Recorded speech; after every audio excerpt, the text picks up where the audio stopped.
Welcome to Politics for Happy People. Friends, so glad that you are with us. Joseph back home once again, joined by Ashley Vaughn. Ashley, good to see you today.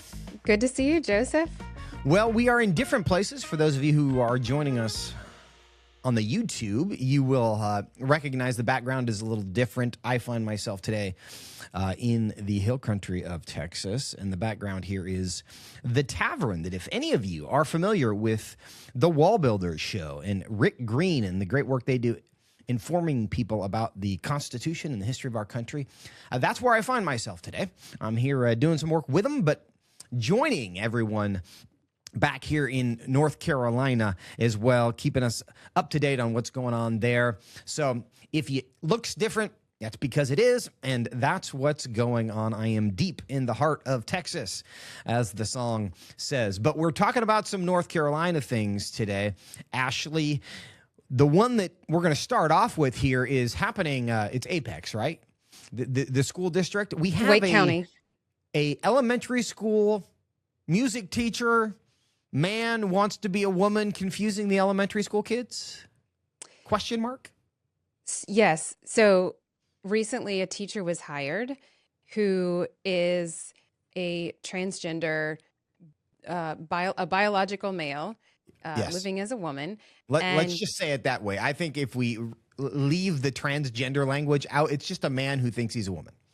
To It me, is that's less clarifying. confusing to say it Yes. that way. And this has been brought to the attention of the state representative for that area, Representative Erin Perret, and she made a Facebook post earlier this week about the incident, and it said, "I've received your emails and phone calls about the hiring of a transgender biological male who dresses as a woman music teacher in one of our local elementary schools. I have brought your concerns to the attention of the Wake County Public School System leadership. I don't care how adults choose to live outside of the professional workday, but I will always protect our children. This is an example of why we have school choice, charters, opportunity scholarships, etc. for parents.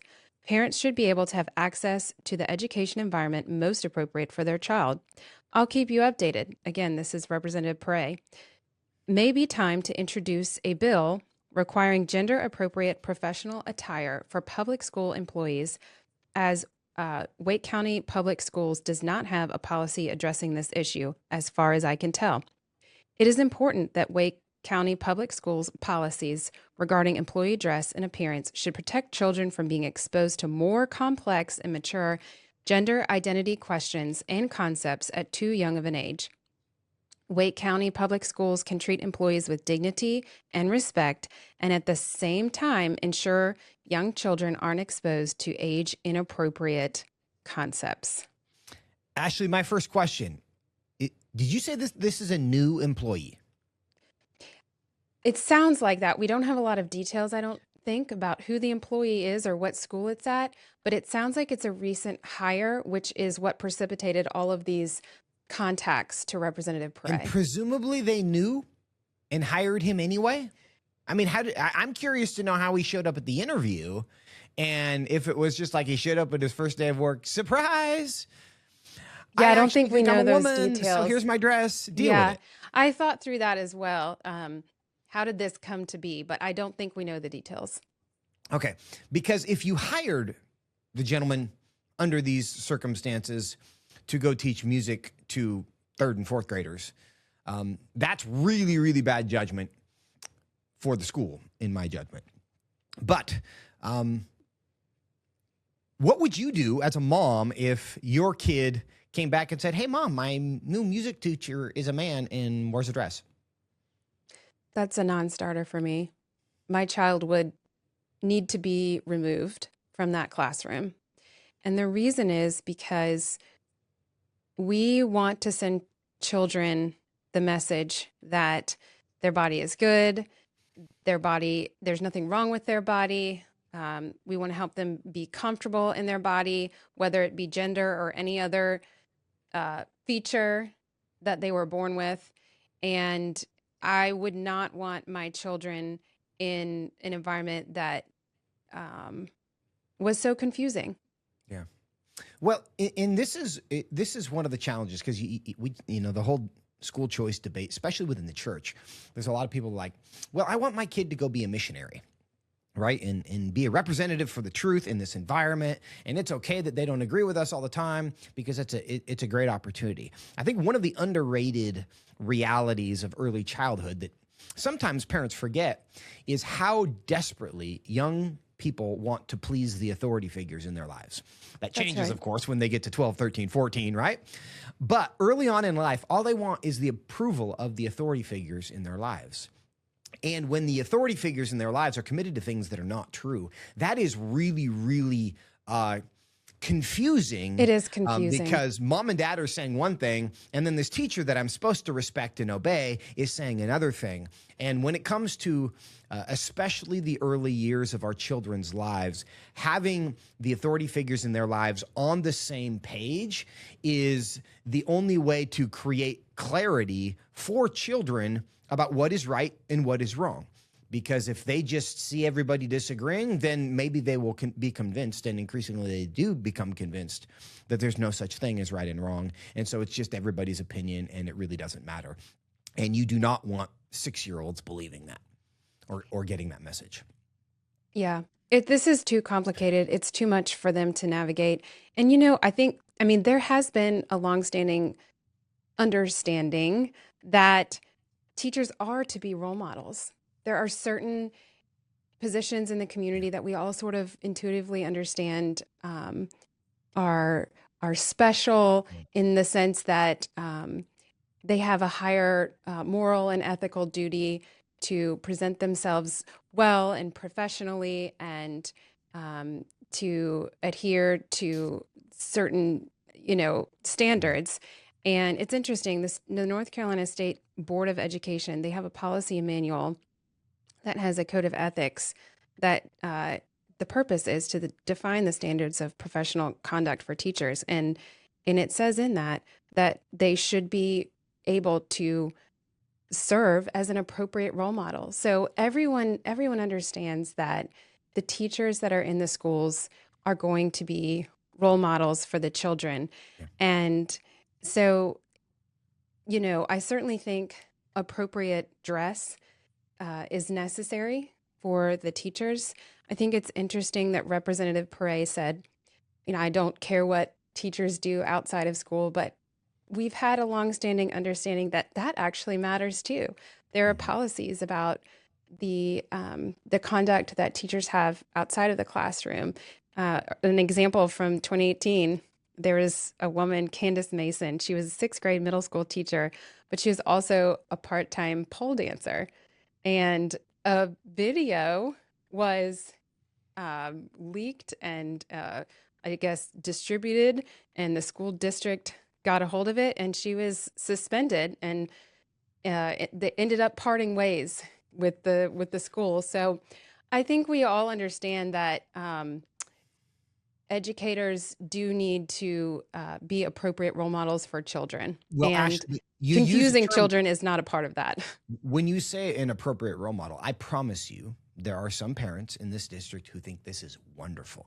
This is exactly what our kids need. They need to learn how to love everybody, judge nothing. I'm so excited that we finally have a man who thinks he's a woman leading our children in an official capacity so they can see how normal and healthy and right this is. So when you say appropriate role models, right, that's totally subjective. And the reality is families, parents have a very different understanding of what that means. Well, it's true. We are at a place where we have a very different understanding of what's good and what's right and what's Yeah. true. But as I said in the beginning of this conversation, we would argue and very much stand by our conviction that it is not good or healthy or right for it to be modeled to children that their gender might be wrong, Yeah. and that uh, they might need to do something about that, whether it be social or chemical or surgical transitioning.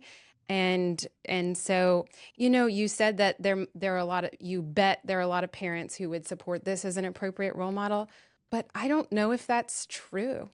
Oh, I I mean, if promise you we, there's some. I think it's well, a super some, minority, but yes. there are some. But Yes. if we polled the parents, even, I mean, even in somewhere like Wake County, and you're saying, would you like for your child to have a transgender music teacher?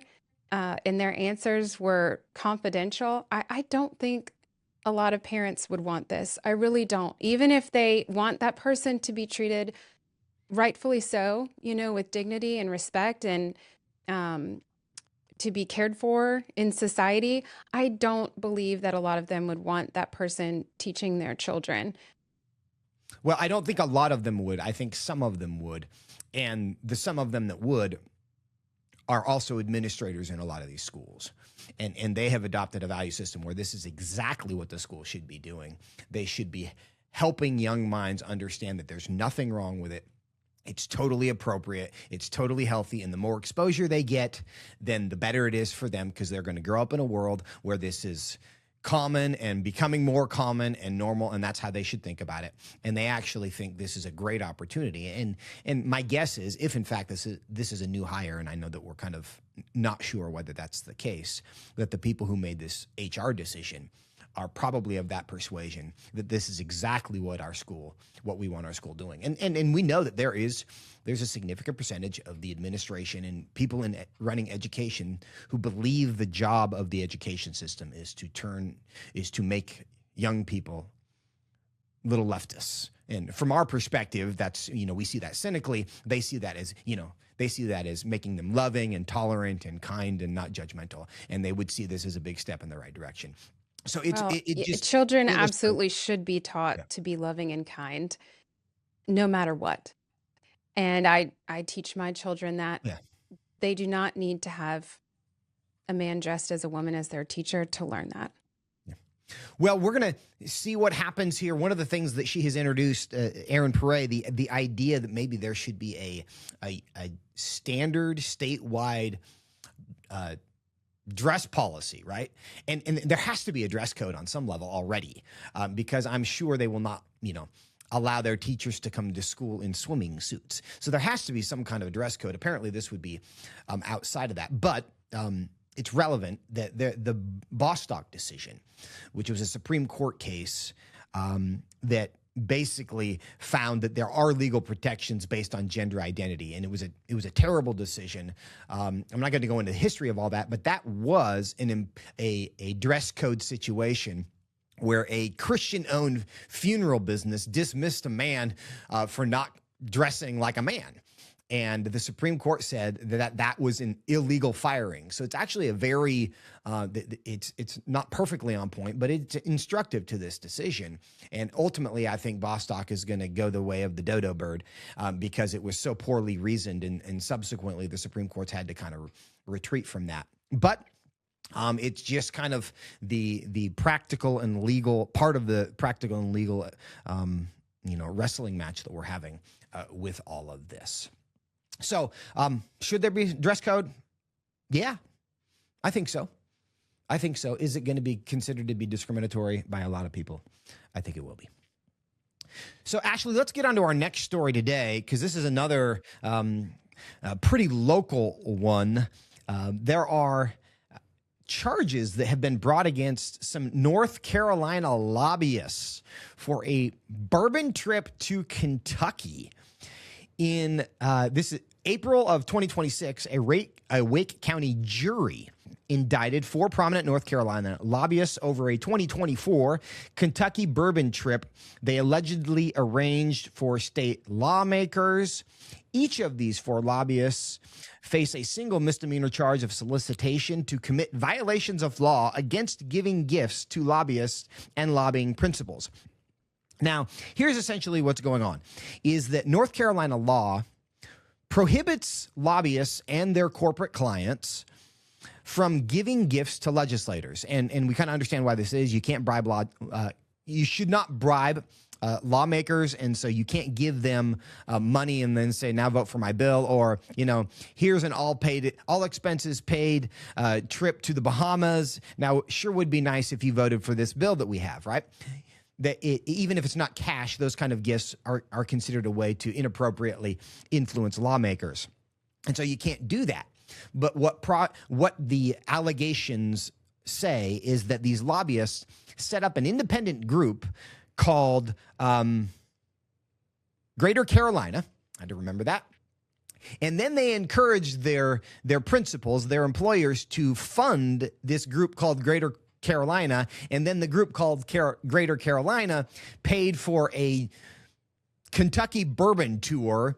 And when they all went to Kentucky, and I think they went to did they go to Churchill Downs? I don't know if they went to the race or just the property. I don't recall that fact. But they went to Churchill Downs. A horse racing event at Churchill Downs in Louisville. They did go to the actual race.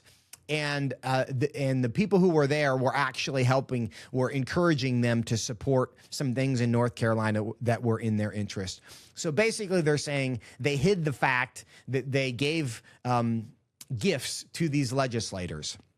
And now they're facing charges, and there's a bunch of legislators in Raleigh who have kind of been caught up in this as well because they were on this trip.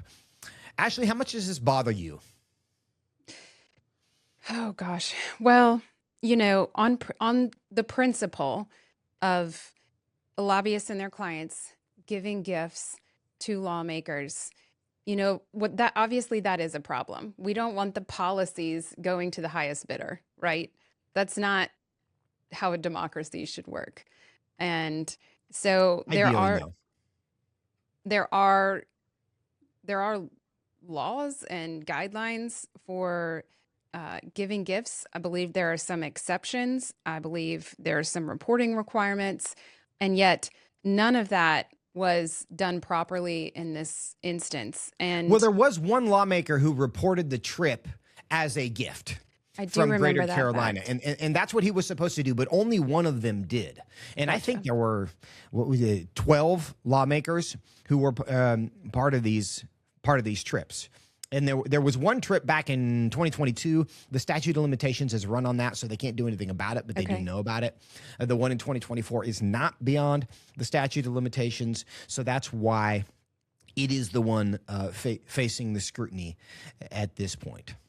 I think the thing that's most troublesome about this, though, is that according to the news articles, there was specific legislation that would impact these corporate clients that was being debated at that point in time.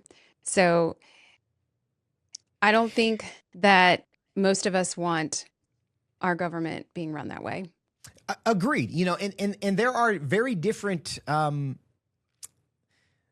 degrees of sensitivity to this. And it's interesting to me that all of these lawmakers took this trip. My first, we're talking nearly 30 years ago. I mean, something like that. When my first job in politics, when I was still in Washington State, I was like doing constituent relationship stuff, answering emails and phone calls for a state senator in the state of Washington. And he got mailed tickets to the county fair, right, from the local fair organizer. He's an elected official. They did this to everybody, kind of as a thank you for your service. And truly, you can go buy these tickets for like $8 or $9. And he's like, because I opened the mail and I took them to him, and he goes like, send those back, right? I mean, and truly, $8 or $9, I think, is what it costs you to walk up and buy that ticket. And he was so sensitive to the idea that I could be accused of receiving gifts and being bought. He's like, an $8 or $9 ticket to the county fair. Is anybody going to like freak out about that? No, but he understood kind of the dynamic and the concern, and he had very bright lines, and he honored those very strictly. And I obviously respect that a lot. And so he's not a guy who ever got caught up in these things. But there is for legislators, you have to decide, am I just going to pretend I'm not corruptible and try to hold myself out as that and take whatever comes to me, but say, oh, I promise I'm neutral. I'm not being influenced by that. And I just don't think that's human nature. And so when you allow a lobbyist and people who are going to lobby you to pay for, a fun time in Kentucky with a bunch of bourbon and horse races, I mean, caveat emptor kind of. Yes, there are all sorts of temptations and things to get wrapped up into in the political world. But I'm curious, Joseph, like, how much does this bother you? Do you think are you outraged that this was going on? I mean, what do you think about it? It's almost, am I outraged? I'm just not surprised, right? It's like on one level, because this kind of networking, no matter how hard you try to write rules, and you do want to have rules against bribing, against accepting gifts and requiring, sometimes, like you'll go to lunch or something and somebody will pay for it. And the ethics rules that I'm familiar with say, if the lunch is more than $50, then you have to report it. Part of the problem here for the lawmakers is that these gifts were generally not reported. Only one member who was on the tour reported the gift, and that indicates that he knew about it, and that, to his credit, he was like, yeah, I received this gift, and so I want the public to know about it. And the reason the disclosure requirements exist, or so the public can decide, oh, is that inappropriate or not, right? But when you hide things, then it starts looking a little more problematic, like maybe you didn't know that stuff. So I would like to believe that everybody understands and complies with the law. When things like this are not disclosed, that is problematic to me. It is also not surprising to me, because I think, honestly, in so much of politics, the things that are so normal to them, they forget that it's not supposed to be normal, right? It's like the things that they say in private sometimes slip out in public with the press, and everybody's outraged, but it's the thing they've been saying to each other for decades and decades. They just know not to say it in public, right? And so there's an element of, no, I'm not surprised, but yes, people should follow the law. Am I surprised that these trips are being covered by other people? No. And I'm not even always bothered that people go on trips, because sometimes these are actual friendships. And when, you and I, when we give money to candidates, we give money to candidates that we support because we support them. It doesn't mean that we're bribing them, right? It's like, I like your value system. I want you to get elected, so I'm going to support that effort. Does that mean I'm bribing them? It doesn't, because sometimes the support is because of the position, and the position is not because of the support, right? And it's hard to know that. So, I don't know. On a scale of 1 to 10, I'm kind of like I'm a 5. This shouldn't have happened. I wish it hadn't happened. It's sloppy. It shows, I think, bad judgment. Does it mean that everybody involved in this situation is, committing bribery? Maybe not. In that sense, no. Part of the background that I think is a little bit interesting is that in August of 2024, there was a complaint filed with the State Ethics Commission, the Secretary of State's office, and the Wake County District Attorney's office about Greater Carolina, this nonprofit. Yeah. And the complaint was alleging these violations of lobbying and ethics laws. And it was filed by a left-leaning nonprofit based in Carborough called Carolina Forward. So here we have Carolina Forward, this left-leaning nonprofit, filing this complaint against Greater Carolina. This it is a right-leaning. I mean, they said their original purpose when they were organized was to it's a 501c4, that their purpose was to educate people about the harms of sports betting, and also, I think, free market capitalism, the importance of free market capitalism. So you've got the left-leaning nonprofit kind of outing this whole situation that involves this right-leaning nonprofit. Well, as they would. Everybody involved here is a Republican.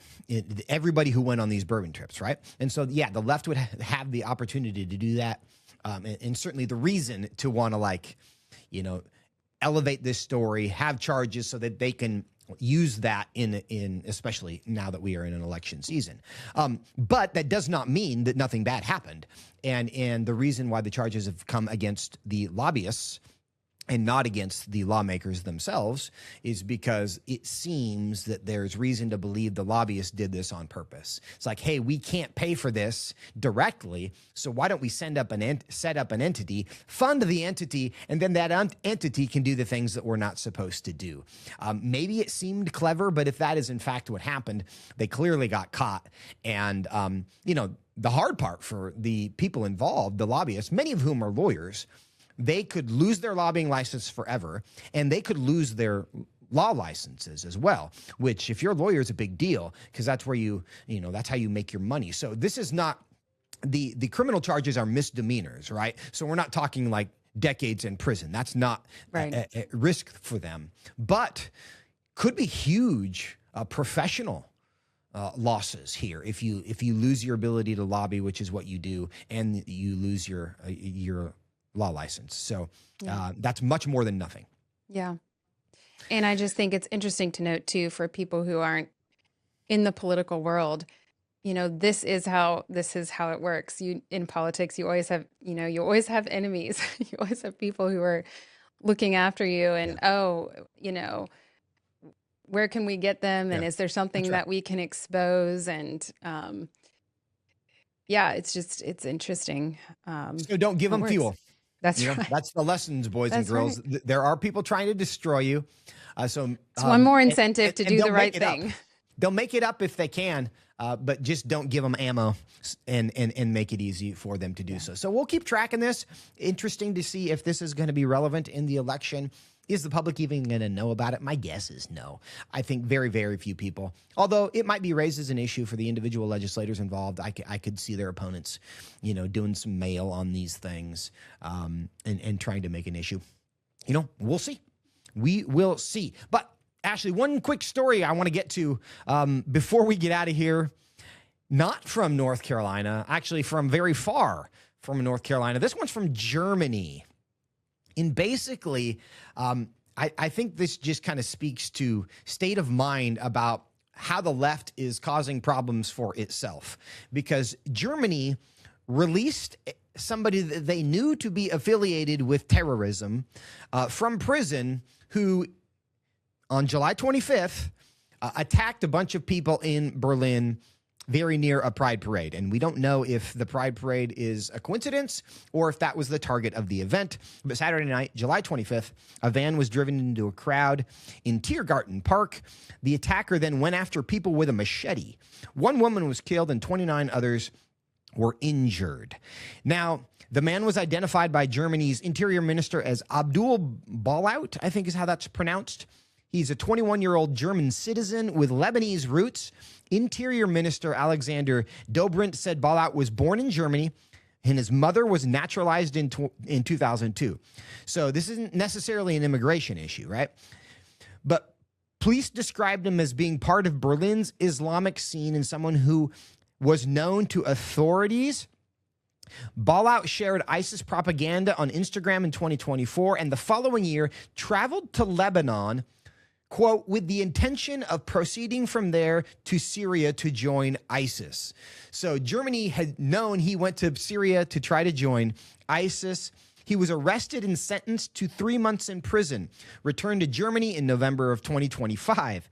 He was then prosecuted in Germany for, quote, preparing a serious act of subversive violence after his failed attempt to join ISIS. But his German sentence was suspended.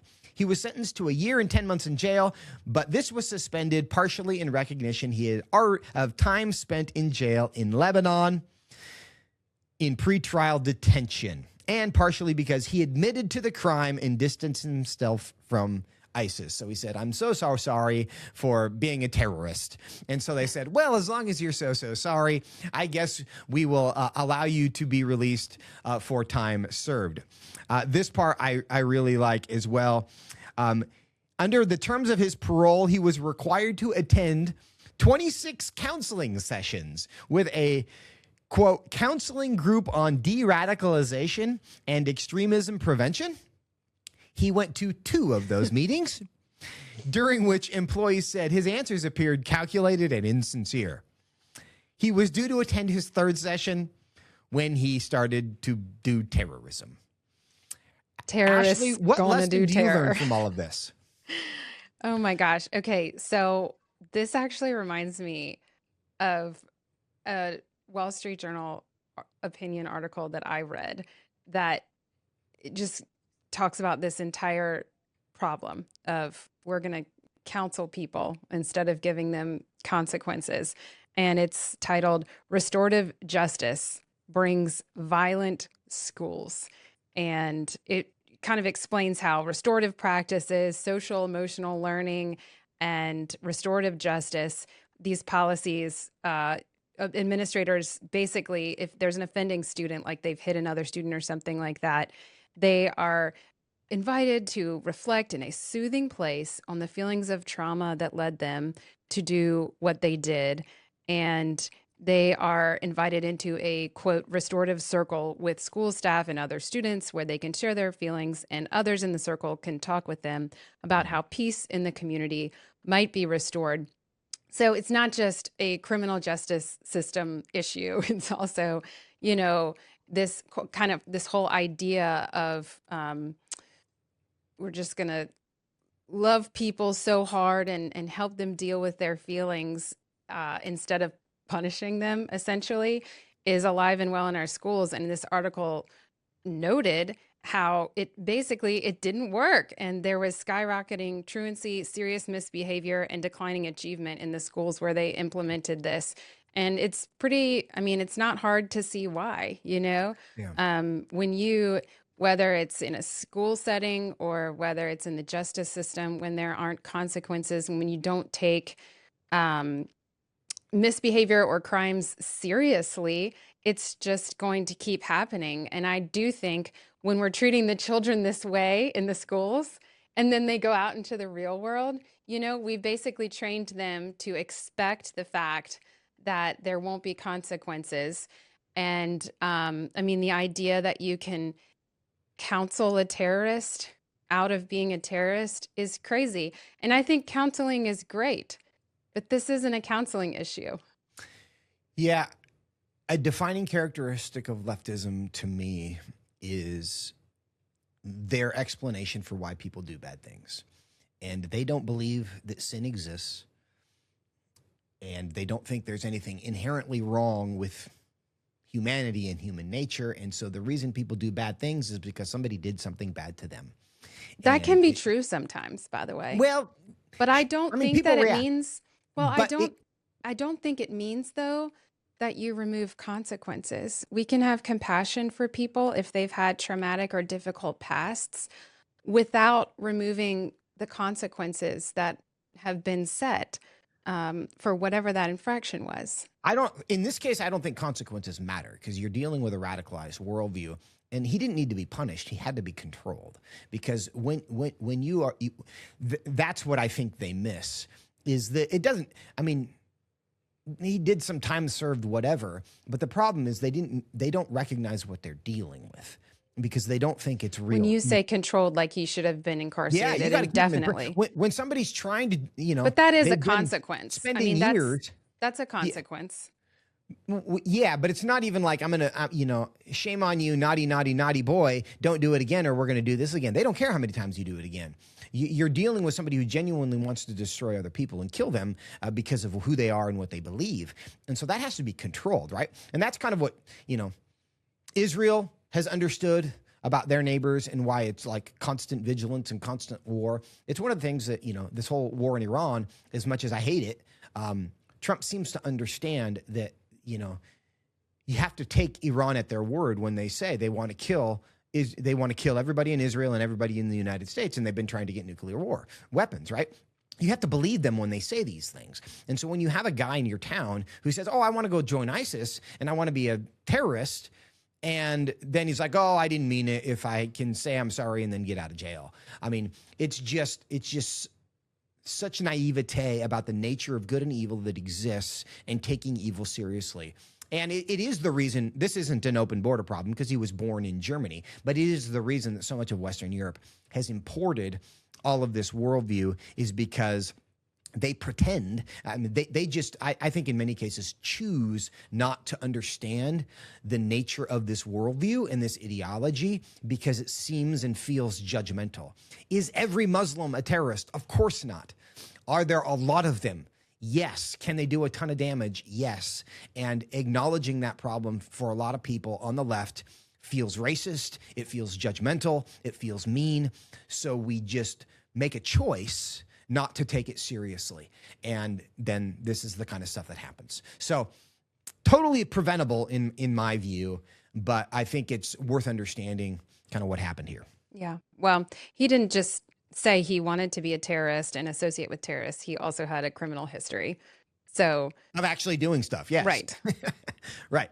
Right. So, I mean, but if you don't want to see something, you're not going to see something. And I think in this case, the German authorities didn't want to see something. But let's hopefully learn from this and do better. So, friends, that's our show for today. Thank you for joining us today on Politics for Happy People. Despite all the challenges, we remain happy because ultimately our joy and our hope is set on eternity once everything is fixed, not on the fact that everything is going to go well this week and everybody's going to make good decisions. So we do look forward to our next conversation. Quick reminder, new episodes every Tuesday and Friday. Make sure you like and subscribe where you found this one, and we will see you then.